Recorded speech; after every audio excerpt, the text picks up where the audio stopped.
Telugu Desam, Janasena, BJP, NDA ప్రభుత్వం అధికారంలోకి వచ్చిన తర్వాత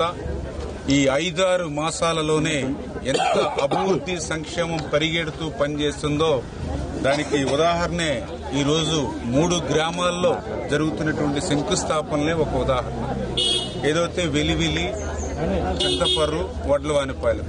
ఈ 3 గ్రామాలలో కలిపి మరి ఈరోజు ఆర్డబ్ల్యూఎస్ అంటే ఏదైతే త్రాగునీరు కోసం అక్షరాల 2,31,00,000 రూపాయలు,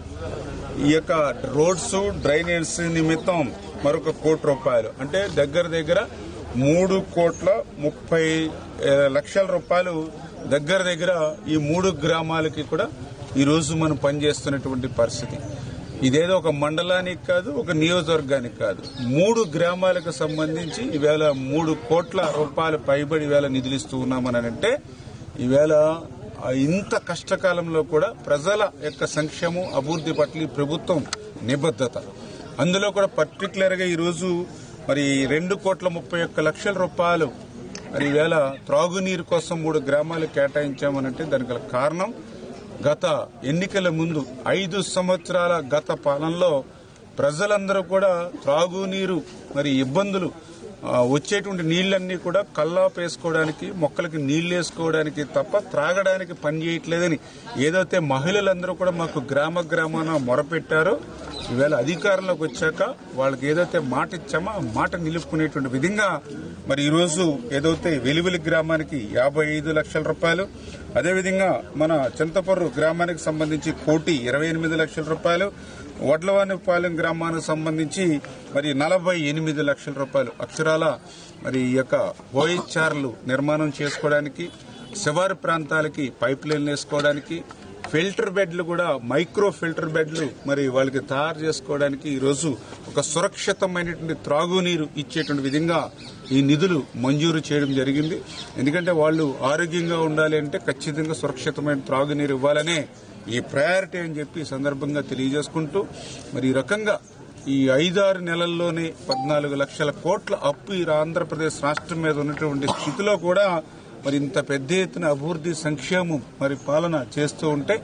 మరి ఈవేళ జగన్మోహన్ రెడ్డి ఓర్వలేనిటువంటి తనంతో ఏదైతే ఈ ఆంధ్రప్రదేశ్ రాష్ట్రంలో ఒక పక్క రాజధాని నిర్మాణం ప్రారంభమైంది, ఇంకొక పక్క పోలవరం ప్రాజెక్టు కూడా రేపు 2027 డిసెంబర్కి పూర్తి చేయాలనే లక్ష్యంతో పనిచేస్తూ ఉన్నాం. ఈ రాష్ట్రం నుంచి ఏవైతే పరిశ్రమలు, పారిశ్రామికలు గత 5 సంవత్సరాల పాలన నుండి ఈ రాష్ట్రం నుంచి ఇతర రాష్ట్రాలకు ఏవైతే పారిపోయారో మళ్లీ ఆ కంపెనీలన్నింటినీ కూడా మళ్లీ వెనక్కి తీసుకొచ్చి మళ్లీ ఇక్కడ పరిశ్రమలు, పారిశ్రామికల ద్వారా విద్య, ఉద్యోగ, ఉపాధి అవకాశాలు ఏవైతే యువతకు కల్పించాలనే ఆలోచనతో ఏదైతే ముందుకు సాగుతూ ఉన్నామో, మరొక పక్క మరి జగన్మోహన్ రెడ్డి రద్దు చేసినటువంటి అన్నా క్యాంటీన్లు 200 మళ్లీ ఈ రాష్ట్రంలో ఏదైతే ప్రారంభించామో, యువతకి ఉద్యోగ అవకాశాల కోసం డిఎస్సి నోటిఫికేషన్ ఏదైతే ఇచ్చామో, ఇట్లా పెద్ద ఎత్తున మహిళలకు 3 గ్యాస్ సిలిండర్లు ఉచితంగా ఫ్రీగా ఏదైతే అందజేస్తా ఉన్నామో ఇవన్నీ కూడా చూసి వారలేనిటువంటి తనంతో మరి మొన్న 2024 కాదు ఈ అభివృద్ధి సంక్షేమం ఇట్లానే సాగితే మళ్లీ 25-30 సంవత్సరాల వరకు కూడా ఆంధ్రప్రదేశ్ రాష్ట్రంలో కూటమి ప్రభుత్వమే అధికారంలో ఉంటుందని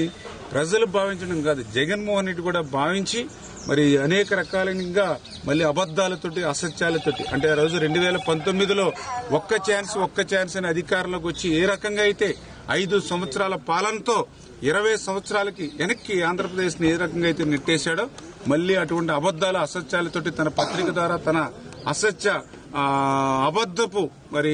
అవినీతి ఛానల్ ద్వారా ఈరోజు ప్రజలకు ముందుకు వచ్చేటువంటి ప్రయత్నం ఏదైతే జగన్మోహన్ రెడ్డి చేస్తున్నాడో దాన్ని కూడా మీరందరూ కూడా గమనించాలి. ఎందుకంటే ఈ రోజు పరిశ్రమలు పెట్టమని, పెట్టుబడులు పెట్టమని ఈవేళ పారిశ్రామికవేత్తల్ని మరి సాక్షాత్తు చంద్రబాబు నాయుడు గారు, పవన్ కళ్యాణ్ గారు, లోకేష్ బాబు గారు అడుగుతూ ఉంటే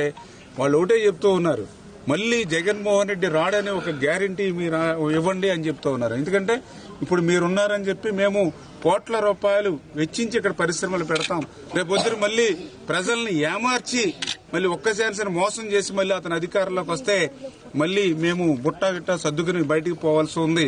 మరి రాష్ట్రంలో ప్రభుత్వాలు మారినా, పార్టీలు మారినా, పాలసీలు మారడం ఎప్పుడూ చూడలేదు.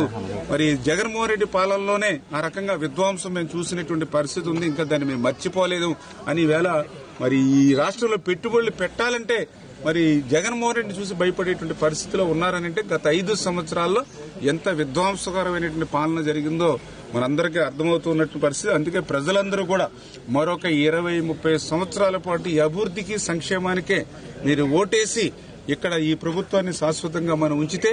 రేపు భవిష్యత్తులో 2047 కల్లా ఆ విజన్ ఆంధ్రప్రదేశ్ మళ్ళీ పూర్తయి మన ప్రపంచంలోనే మన రాష్ట్రం అగ్రగామిగా ఉండేటువంటి విధంగా ప్రజలందరూ కూడా సహకరించాలని చెప్పి మీలో అందరినీ కూడా కోరుతూ ఉన్నాం.